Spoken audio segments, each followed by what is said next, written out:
Hello students, welcome back to my commerce classes. आज की इस वीडियो में हम +2 क्लास का फर्स्ट चैप्टर इंट्रोडक्शंस के part scope of macroeconomics and significance and importance of the macroeconomics के बारे में स्टडी करेंगे। पिछले वीडियो में हमने मैक्रो इकोनॉमिक्स का meaning, definitions, components and difference between the microeconomics and macroeconomics के बारे में स्टडी किया था। So study first of all scope of macro economics.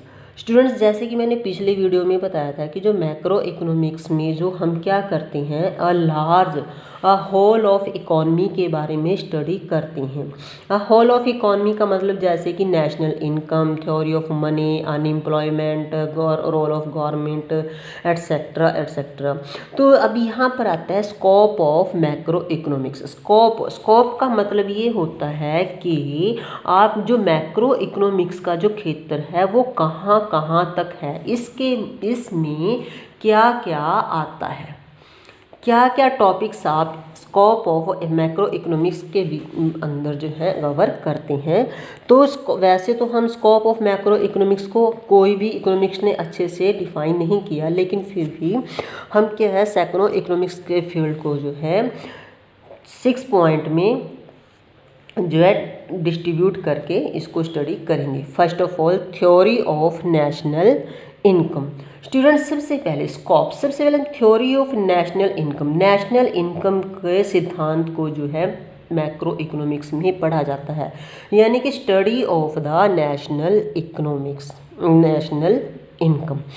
तो यहाँ पर स्टार्ट होता है आपका कि ये जो है सभी की सभी definitions and estimations of the national income, its related aggregate like GDP हो गया आपके पास। जीडीपी मतलब GDP gross domestic product. Gross domestic product का मतलब है कि हमारे देश में कितनी टोटल डोमेस्टिक प्रोडक्शन हुई है। ग्रोस डोमेस्टिक सिर्फ अपने देश की।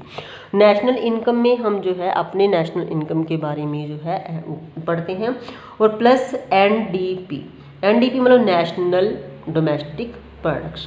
डोमेस्टिक प्रोडक्शन, यानी कि इन दोनों को ऐड करके आपकी क्या बन जाएगी, नेशनल इनकम।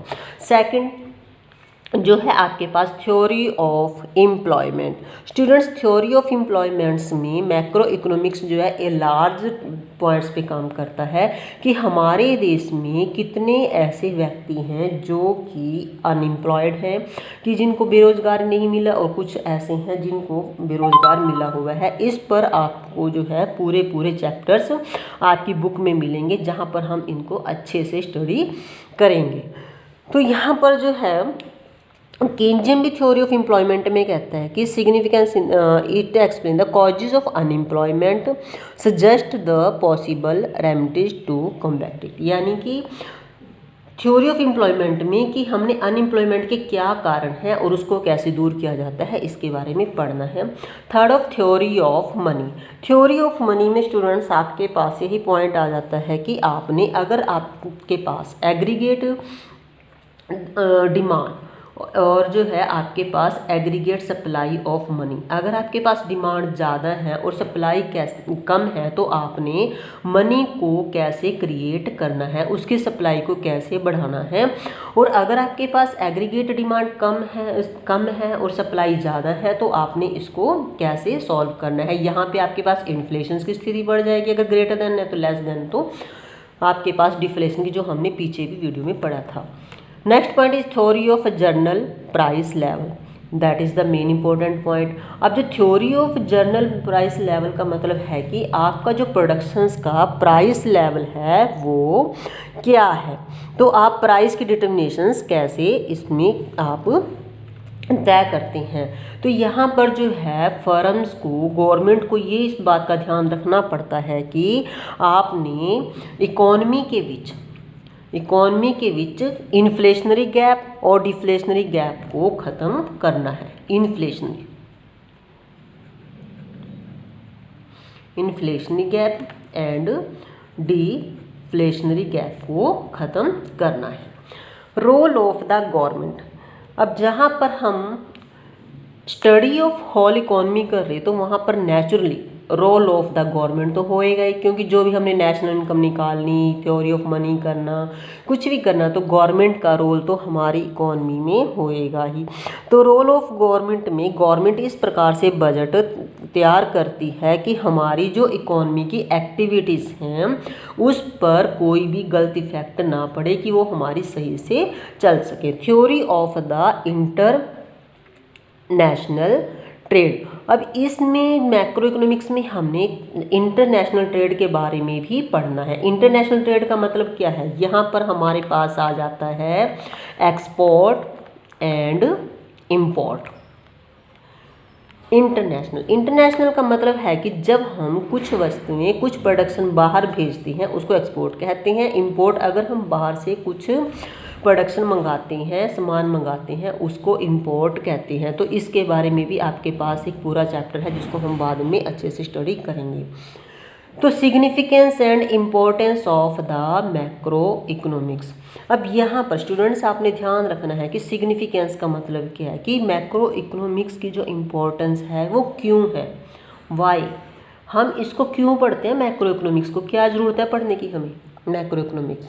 तो सबसे पहले यहाँ पे मेन पॉइंट है कि हमें जो है मैक्रो इकोनॉमिक्स पढ़ के ही जो है हम पूरी इकॉनमी के बारे में, नेशनल इनकम के बारे में, अपने एम्प्लॉयमेंट्स के बारे में जानकारी मिल सकती है। तो some points are there. Deep descriptions of the economy. तो सबसे पहले तो यही है कि हमने अपनी पूरी इकॉनमी की बहुत ही गहराई से डिस्क्रिप्शंस मिल जाती है, पूरी नॉलेज मिल जाती है। Study of national income, unemployment, general price level etcetera. Second point, road map of growth and development. अब स्टूडेंट्स आपको पता है कि जहाँ पर गवर्नमेंट रोल हो गया, रोल ऑफ गवर्नमेंट हो गया, तो वहाँ पर रोड मैप ऑफ ग्रोथ, यानी कि ग्रोथ और डेवलपमेंट को आपने किस प्रकार आगे लेकर जाना है, अपने देश का विकास कैसे करना है, उसको कैसे आगे बढ़ाना है, तो ये भी इसमें आप जो है पढ़ेंगे। सेकंड पॉइंट जो है इसकी इंपॉर्टेंस का, इकोनॉमिक स्टेबिलिटी। इकोनॉमिक स्टेबिलिटी का मतलब यही है कि आपके देश में अर्थव्यवस्था की स्टेबिलिटी कितनी है, जिसको हम आगे जाके ध्यान से पढ़ेंगे। नेक्स्ट है balance of payment. Balance of payment में भी आपके पास एक्सपोर्ट एंड इंपोर्ट आ जाता है, कि आप बाहर से जो सामान मंगवाते हैं और जो भेजते हैं, क्या उसके बीच में बैलेंस आपका बना हुआ है। ये तो नहीं है कि आप इंपोर्ट ज़्यादा कर रहे हैं और सामान कम भेज रहे हैं, तो इससे क्या होएगा, आपकी बैलेंस ऑफ पेमेंट में कमी हो जाएगी, आपका जो है बैलेंस ठीक नहीं बना रहेगा यहाँ पर। तो इस करके ये आपके पास एक पूरा चैप्टर है जिसको आप आगे जाकर स्टडी करेंगे। Problem of poverty and environment pollutions. तो इसलिए भी हमारे पास मैक्रो इकोनॉमिक्स की इंपॉर्टेंस है, क्योंकि हम इसमें प्रॉब्लम्स, पॉवर्टी की प्रॉब्लम्स को भी सॉल्व करते हैं, पढ़ते हैं, और एनवायरनमेंट पोल्यूशन को भी ध्यान में रखा जाता है। पॉलिसी फॉर्मेशंस, सबसे लास्ट में इसका जो सबसे मेन जो इम्पोर्टेंस का पॉइंट है वो है पॉलिसी फॉर्मेशंस। पॉलिसी फॉर्मेशन का मतलब है कि जहाँ पर गवर्नमेंट्स आ जाती है, तो गवर्नमेंट किस प्रकार से जो है अपनी पॉलिसीज़ बनाती है, सभी के सभी वेरिएबल्स को, जो हमने कंपोनेंट्स पढ़े थे, वेरिएबल पढ़े थे, उनको सभी को ध्यान में रखकर, जैसे कि एग्रीगेट डिमांड, एग्रीगेट डिमांड हो गया उन, और supply, aggregate supplies, total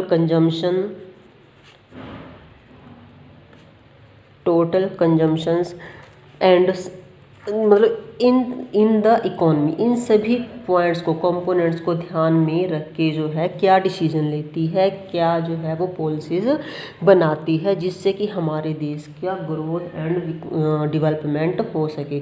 so students, इस वीडियो में हमने scope of macroeconomics and significance of macroeconomics के बारे में पढ़ा है। सो होप आपको ये समझ में आ गया होगा। पिछली वीडियो में मैंने मीनिंग, डेफिनेशंस एंड कंपोनेंट्स और difference between the macro and micro economics के बारे में समझाया था। अगर आपने वो वीडियोस नहीं देखी तो प्लीज़ आप उसे पहले देखें, ताकि आपको ये अच्छे से समझ आ जाए। और ये हमारा था +2 क्लास का फर्स्ट चैप्टर इंट्रोडक्शन, ये कंप्लीट हो गया है।